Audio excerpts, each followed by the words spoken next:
এই মুহূর্তে অসম বিধানসভার প্রধান বিরোধী দল কংগ্রেস, যেহেতু আপনারা বিরোধী দল, কিন্তু বিরোধীর ভূমিকায় অখিল গগৈকে পালন করা দেখা গেছে। অখিল গগৈ বিভিন্ন সময়ে তর্কযুদ্ধ হোক বা বিভিন্ন শাসক পক্ষের সাথে অখিল গগৈকেও সেটা বিষয় নিয়ে কথা বলা দেখা গেছে।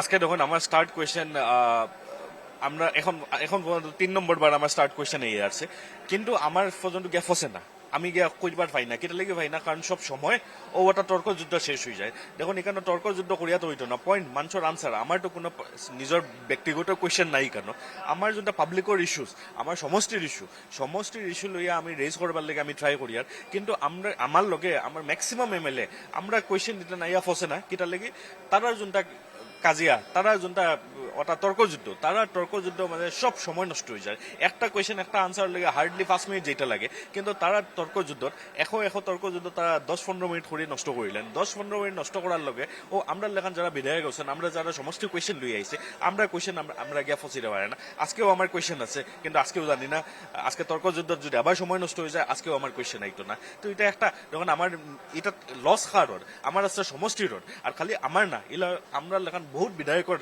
সময় নষ্ট, এই সময় নষ্ট করার লেগে আমরা সবর লস হর।